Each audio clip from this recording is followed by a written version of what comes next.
My name is Rob Garrett. I'm the Facilities Management Supervisor for the Department of Housing and Community Development, also known as DHCD. I'm joined by the one and only Lisa Taylor. Lisa is the Senior Housing Management Specialist for DHCD. So welcome, everybody. Before we get into it, we just reiterate, we kindly ask that you remain muted until the completion of the training. And upon completion of the presentation, we're happy to answer any questions you may have. The training is intended to provide a general overview of the Performance Management Review, or the PMR, and your role as a board member. We will cover a bit about the PMR's origination and history, but this will primarily focus on recent changes to CHAMP and maintenance metric criteria. There will be several resource references made available throughout the training. So if you would like to learn more about the PMR, we encourage you to review the applicable public housing notices that may be found on mass.gov. Lastly, we kindly ask that you refrain from bringing up specific issues at your housing authority. We encourage you to raise these issues to the executive director of the housing authority, and if appropriate, the housing authority may request technical assistance from DHCD. With all that out of the way, let's get started. Lisa, are you able to share it?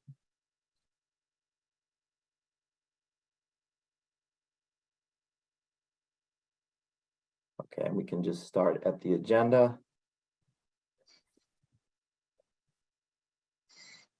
So here's our agenda for this morning. As previously stated, we will provide a brief overview of the PMR process, and then we're going to focus on detailing the new CHAMP and maintenance criteria. Within each of these sections, we're going to discuss the role of the board. Now we'll do an overview of the PMR, some information on its history and its evolution over time. So in 2014, Chapter 235, an act relative to local housing authorities, was signed, which included a new law, MGL Chapter 121B, Section 26B, that required DHCD to establish and implement an annual performance-based monitoring program to evaluate key operations benchmarks. DHCD, in conjunction with stakeholders, developed the Performance Management Review, or PMR, program. The PMR is a tool for DHCD to evaluate an LHA's management operations by monitoring key benchmarks related to administrative and maintenance operations. PMRs are conducted by the Housing Management Specialist, or HMS, and Facilities Management Specialist, or FMS, that are assigned to your housing authority. So here's a brief snapshot of the PMR and its evolution over time. In 2017, the PMR program launched. In 2019, it marked the first published or rated PMRs. Prior years were considered planning years.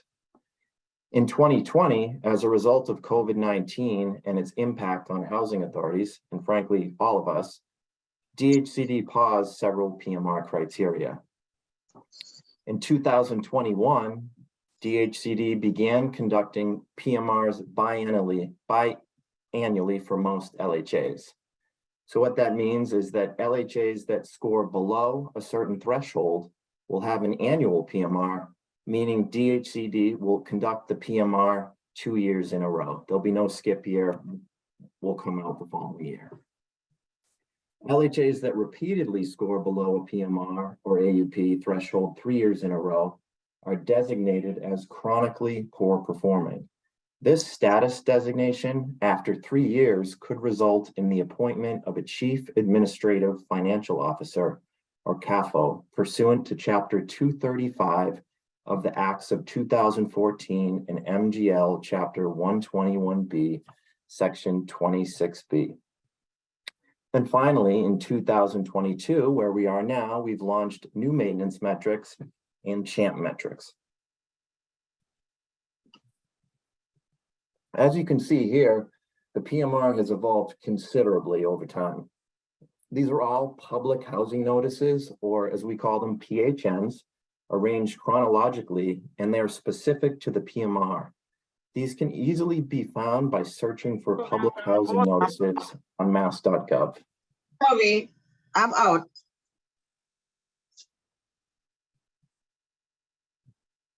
So this slide illustrates a typical PMR process. First, the HMS, or Housing Management Specialist, assigned to your LHA reviews desk audit criteria. Second, the FMS, or Assigned Facilities Management Specialist, reviews maintenance criteria and related documents such as inspection reports and work orders. Third, the assigned HMS and FMS conduct a site visit at the Housing Authority and inspect a sample of units and buildings. Lastly, after compiling all this information, DHCD issues a final ratings report to the Executive Director and Board. So here's an overview of the 4 main areas within the PMR and their associated criteria. The desk audit, and within the desk audit, there's several pieces: occupancy rate, board member training, staff certifications and training, certifications and reporting submissions, operating reserves, annual plan, adjusted net income, and tenants' accounts receivable. Then there's CHAMP, where we review paper applications, vacancies occupied using CHAMP, and fair housing. Within capital, we review spending at the Housing Authority. And within maintenance, we have several criteria: 100% unit inspections, inspection reports and work orders, accuracy of inspections, vacancy turnover work orders, accuracy of vacancy turnovers, emergency work orders, requested work orders, and the preventive maintenance schedule at your LHA. So when we are assessing the Housing Authority at the PMR, we use criteria ratings, and there's 3 of them. The first is no findings. It means that your LHA's performance in that category is satisfactory and no follow-up is required by the LHA or DHCD. Operational guidance means that the LHA needs to make improvements, and DHCD's housing and facilities management specialists are available to provide that technical assistance needed to support your LHA in improving PMR performance. The final rating category is corrective action. The Housing Authority, if they receive this rating, will need to respond to this rating in the LHA's annual plan. Similar to an operational guidance rating, DHCD staff are available to provide technical assistance to the LHA in an effort to remedy the finding. So now I'm going to hand it over to Lisa. Lisa's going to go through some of the ways that you can be successful on the PMR. Thanks, Rob. Good morning, everyone. So as Rob stated, we're going to go over some ways as a member of the board that you can be successful in the ratings and scoring for a PMR.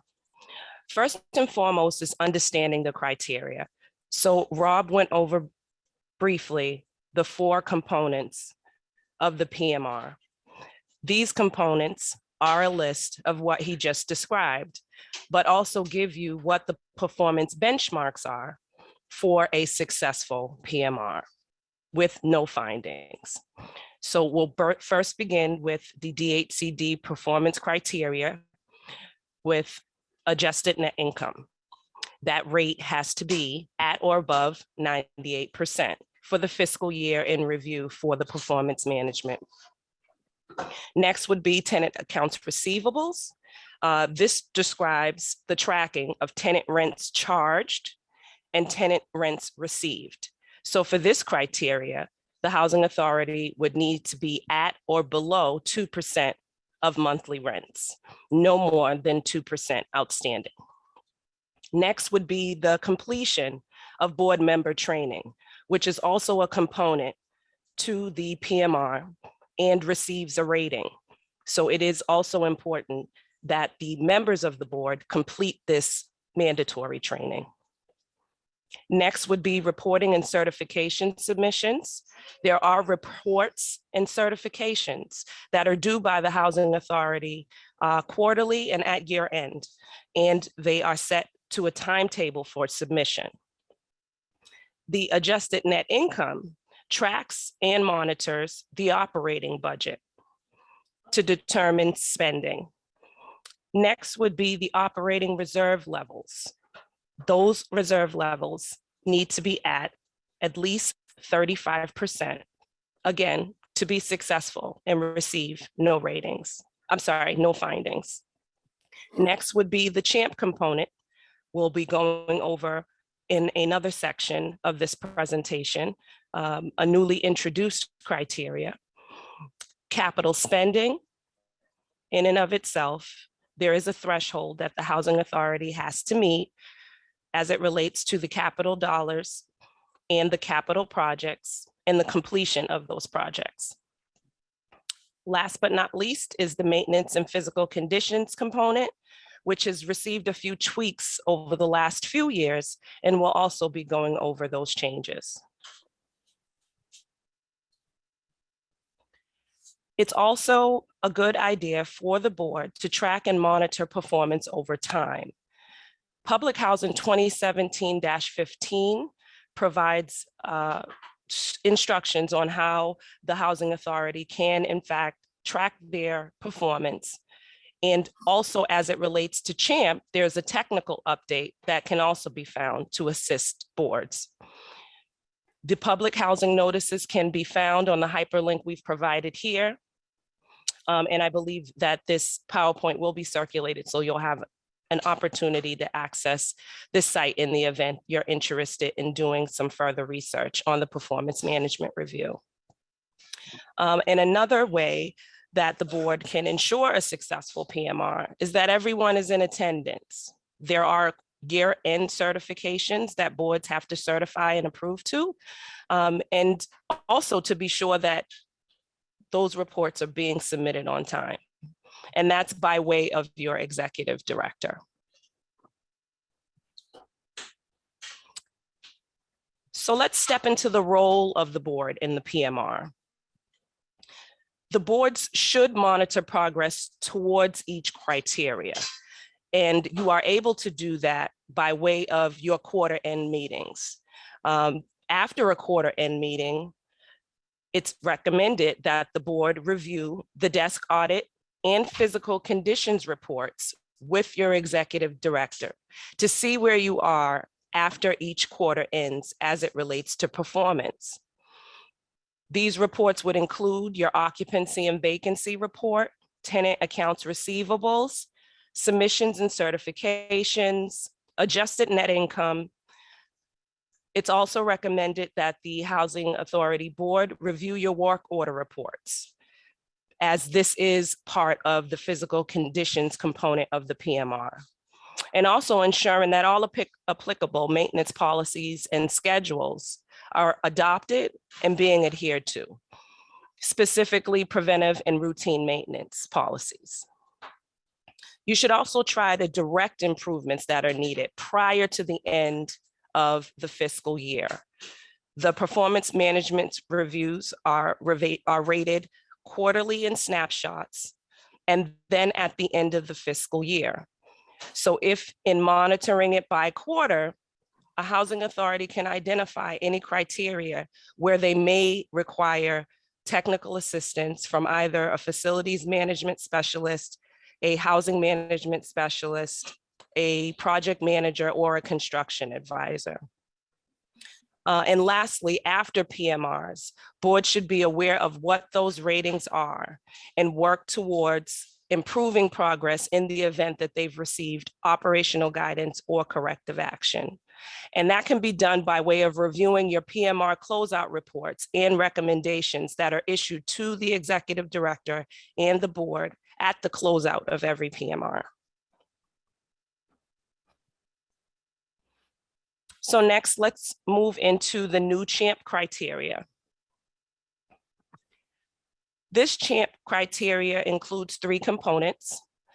We evaluate paper application availability, vacancies occupied using the CHAMP system, and review of the Housing Authority's adoption of fair housing plans.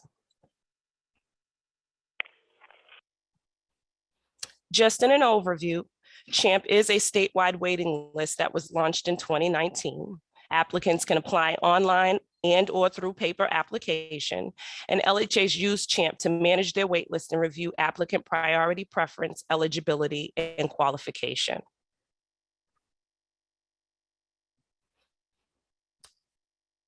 This next section details the components and criteria for 1, 2, and 3. So for criteria 1, paper applications have to be available at the Housing Authority, received and entered into CHAMP at the LHA that are either entered online or mailed in. The next component would be relative to vacancies and how they're recorded in the DHCD vacancy system and occupied using CHAMP. Lastly, the fair housing plans. LHAs are required to have fair housing marketing plans adopted, language access plans, and reasonable accommodation plans. And then the LHA determines the affirmative action goals and works to implement and establish placement rates. So let's discuss the role of the board as it relates to CHAMP. Boards are not involved in the day-to-day activities related to tenant selection. However, you should review reports prepared by the executive director. A few examples are reports that identify the number of applicants who have applied and how long it's taken an LHA to input that data, as that is a criteria needed to meet the CHAMP component of the PMR. And boards approved required fair housing marketing plans and should be aware of your goals and placement rates.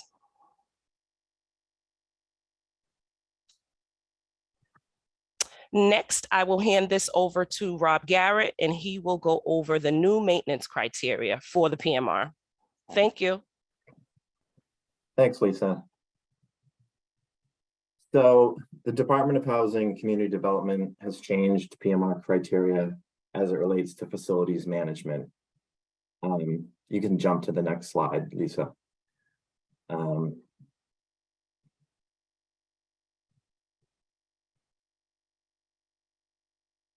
Back one.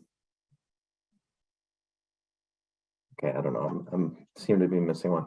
But beginning with the 6/30/22 fiscal year end cohort, DHCD reduced certain aspects of the administrative review of work order systems while substantially increasing physical inspections at your local housing authority.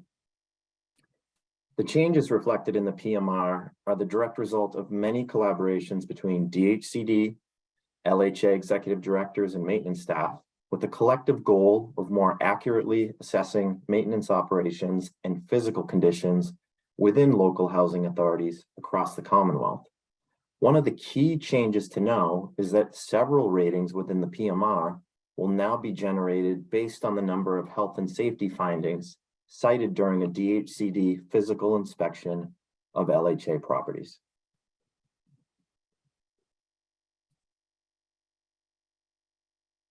So now we have an overview of the 8 criteria within the maintenance component: 100% unit inspections, inspection reports and work orders, accuracy of inspections, vacancy turnover work orders, accuracy of vacancy turnovers, emergency work orders, requested work orders, and the preventive maintenance schedule.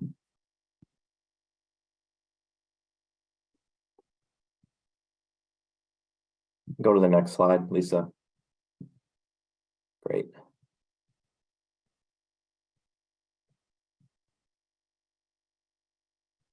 So there are 4 main components to the facilities portion of the PMR. First, inspection standards and practices. Second, vacancy turnover standards and practices. Third, preventive maintenance standards and practices. And fourth, work order types and systems.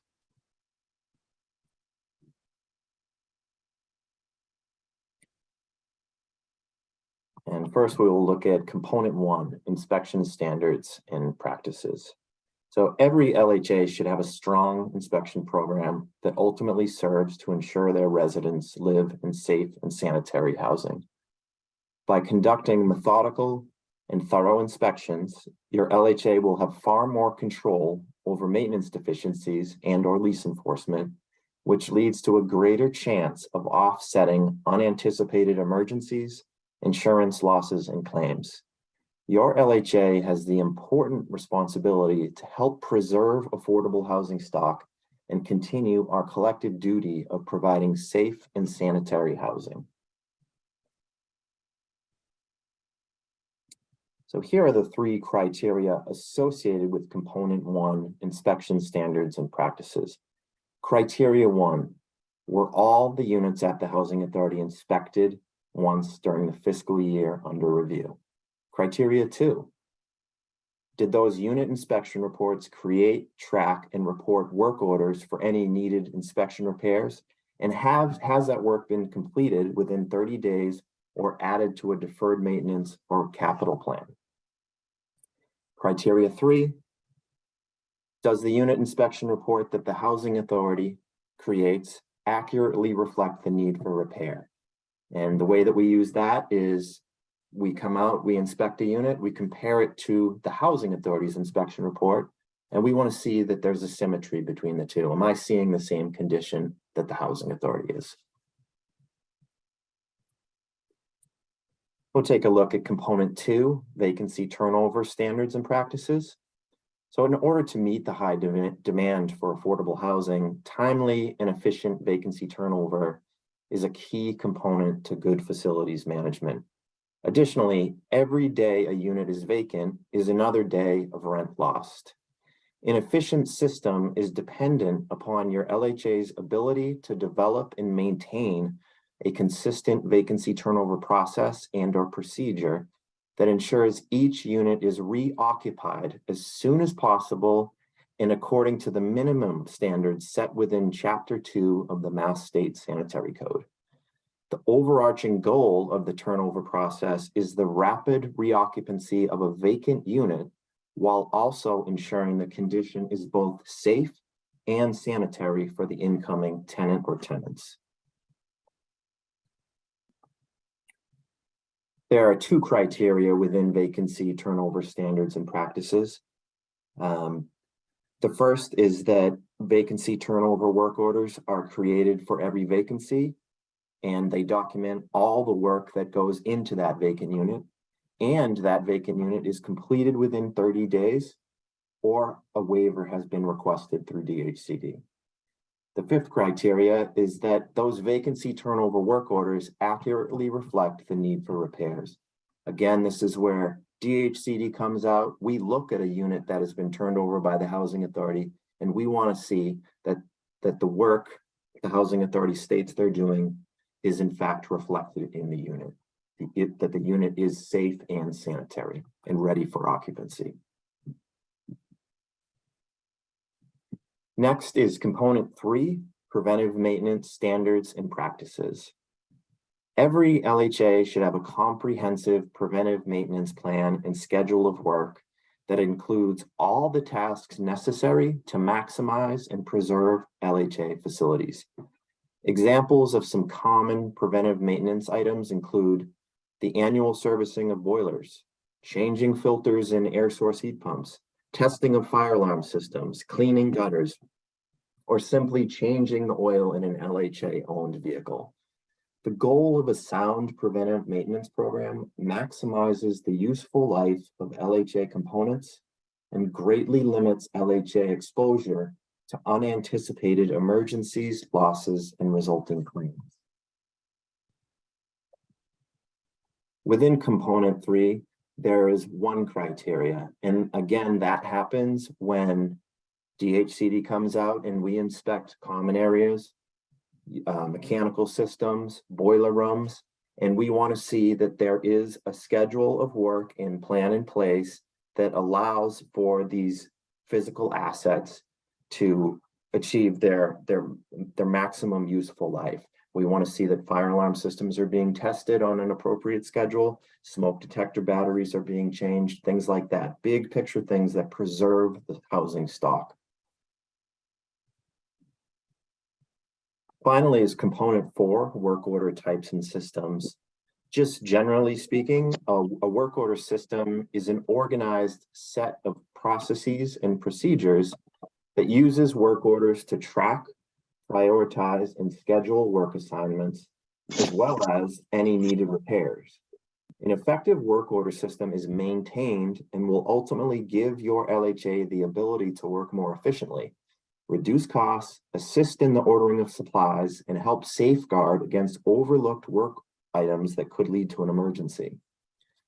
Every LHA must have a work order system that creates, tracks, prioritizes, and labels work orders as the following types: emergency, vacancy, preventive, inspection, requested, routine, and deferred.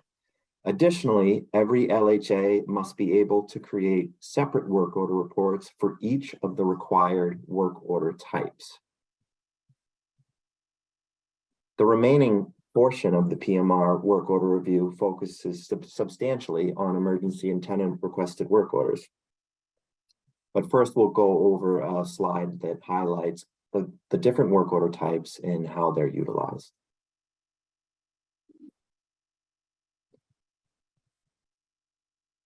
So here you can see emergency work orders, some of the things that might fall into an emergency. A resident has no heat, there's a fire, a flood, broken glass, a lockout. Vacancy work orders, when there's a unit vacant, we want to see a vacant work order created that shows the work the housing authority is doing within the unit and the time it takes to complete that work. Preventive work orders, these are the things that document the big picture items that the housing authority does to maintain the housing stock, the fire alarm systems, maintaining vehicles and equipment, servicing the boilers and whatnot. Inspection work orders, these are the work orders you generate after you conduct your unit inspections. I go into a unit, I see a closet light bulb is out, I generate an inspection work order for that closet light bulb, and so on. Routine work orders, these are items, usually things that are done on a day-to-day or weekly basis, like taking out the trash, mowing the lawn, washing windows, things like that, janitorial, custodial type things. Requested work orders, these are non-emergency tenant requests, things like the closet light bulb or a new range hood filter, something like that.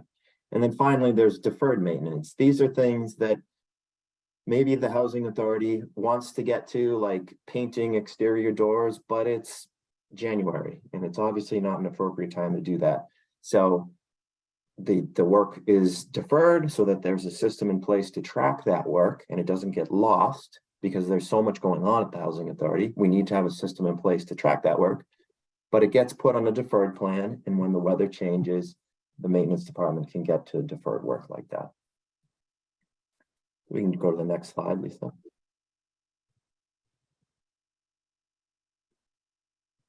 Lisa, could you go to the component 4 slide? Yeah, thank you.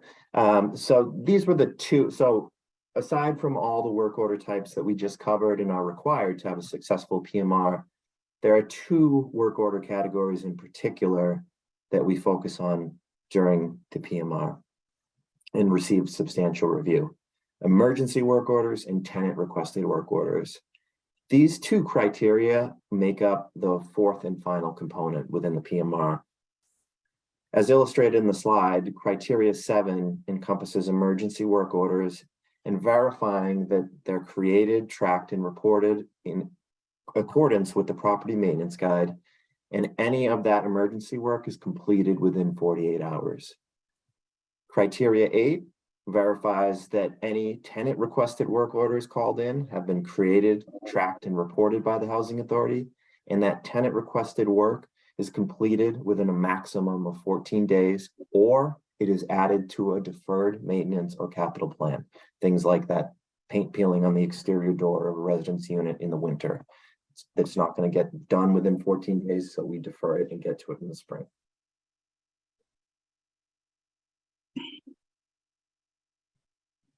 So there is a lot more information on the PMR, and it probably sounds like a dense amount of information, and there's a lot more research if you're interested you could do on your own. Specifically, there are 2 public housing notices that cover the changes to facilities management and maintenance at the housing authorities, and that's Public Housing Notice 2022-09 and Public Housing Notice 2022-10. And those 2 documents specifically outline all the criteria and the scoring thresholds we use to assess maintenance operations at your housing authority. So with all that being said, and I know it was a lot of information, that wraps up our session on the PMR, and we are more than happy to answer any questions that you may have.